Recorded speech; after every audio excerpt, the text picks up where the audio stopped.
Magandang gabi sa inyo mga nagpapakinig. Isa na mga kwento ang ating buong katid ngayon. Sa kwento ng takot, misteryo, pagkawala ng tiwala sa mga tao, inakala mo kakilala mo na. Sa isang barangay sa Valenzuela, tahimik ang buhay ng mga tao na nakatira dito. Pero sa kabila ng katahimikan, ay may mga kwento ng kababalaghan na nagpapakaba sa mga residente. Lalo na kapag gabi.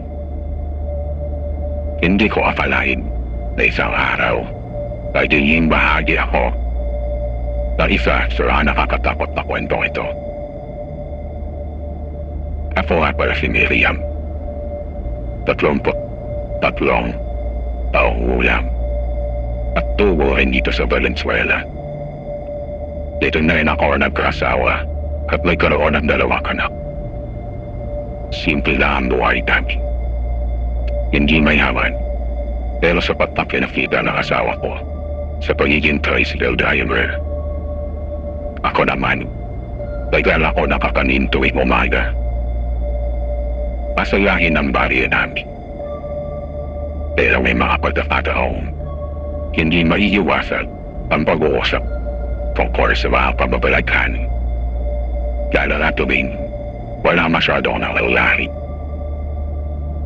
Marahapin ng surat nang dumating ang bagong pamilya sa baryo. Ang pamilya ni mga Ben. Isang pulis. Kasama ang kanyang ina na si Aling Marta. Tahimik lang si Aling Marta. Nihira siya makipag-usap sa mga tao.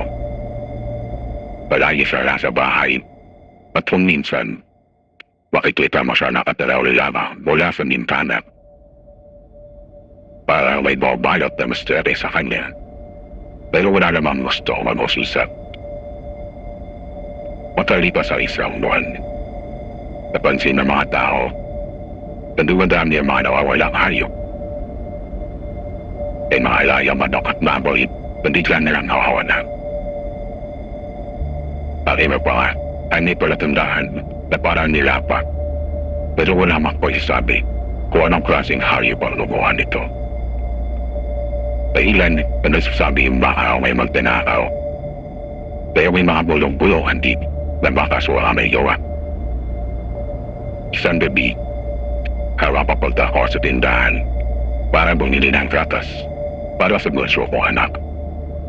Ramdaman ko na parang may sumusod sa akin.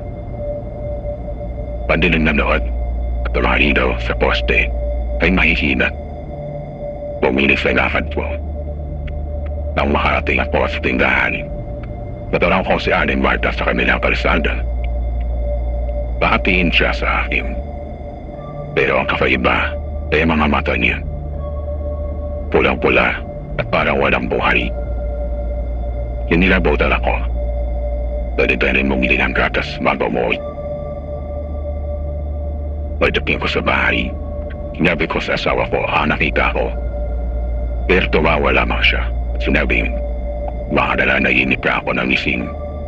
O kaya na may baka napagod lang ako sa maghapon. Sinubukan kong kalimutan na nakita ko. Pero ilang araw lang ang lumipas. Nagkaroon ulit na kakaibang insidente. Ang kapitbahay namin si Aling Blaya. Bawalan ng 2 kambing.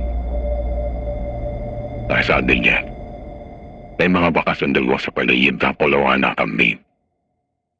Pero hindi niya alam kung saan dinala ang mga ito. Dumating ang araw at napansin ko naging kakaiba ang silas ng kaibigan kong si Leia. Lagi siyang matamlay at hindi na sumasama sa mga pagkikita namin sa umaga.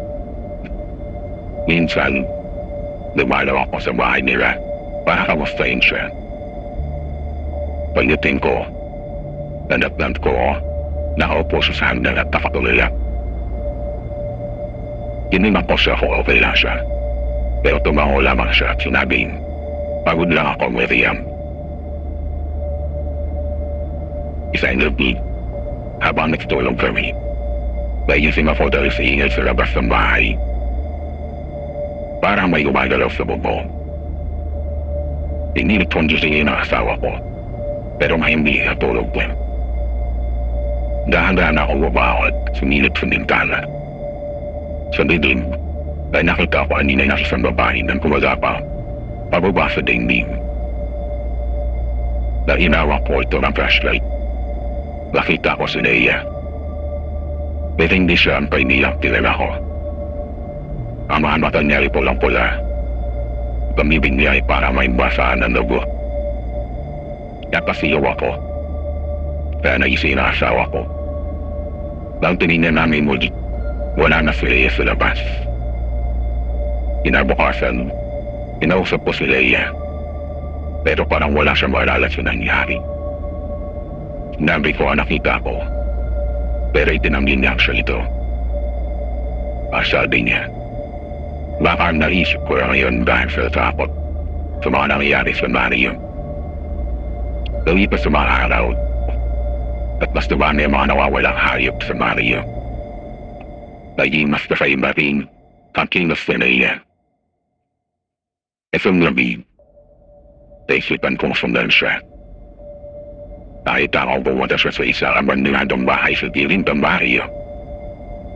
Hindi pa siya mula sa malayo. At namasilip siya mula sa butas ng dingding. Nakita ko kasama niya si Ate Marta. Ang katawan ni Leia ay parang walang sariling pagkilos. Habang si Ate Marta ay tila may kinakain sa mesa. Inilibutan ako pabalik sa bahay. Kinaumagahan, nag-usap ko ng asawa ko at sinabi ko sa kanya na nakita ko. Pero katulad ng dati, hindi siya naniniwala. Iabi niya na baka masyado ako nag-iisip na mga masasama. Isang gabi, habang nagtulog ang pamilya ko, balinig ko ulit ang pars ko sa labas ng bahay. At sinitip ako sa bintana. Nakita ko si Adrian, Marta at Leia. Parang sila nakatingin sa bahay namin. Ang mga mata nila ay parang apoy na pula.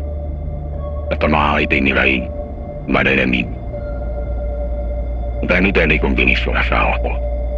At sinabi ko kailangan natin lumabas ng bahay. Pero muling ang lahat. Naglik ko ang malalakas na yabag papasok sa bahay. Ang asawa ko, sinubukan kaming protektahan, pero wala siyang nagawa. Ang huling nakita ko ay si Leia. Hawak-hawak ang dalawang anak ko, habang ayaw manabas sa bahay. Si Ana Marta naman, bumaling sa akin. Ang mga mata niya ay nag-aapoy, at ang ngiti niya ay puno ng kalupitan. Wala akong magawa kundi magmakaawa. Habang pinapanood, silang dalawa, dahan-dahan kinakain ng pamilya ko. Kung sino man ang makakabasa nito, sana ay mag-iyak sa'yo. Ang mga tao akala mong kaibigan mo na pwede mag-halimaw. Sa oras, kailangan nila. At sa pagdakuha nila ang pamilya mo, wala ka na magawa. Kundi manood habang nilalabas sila ng dilig.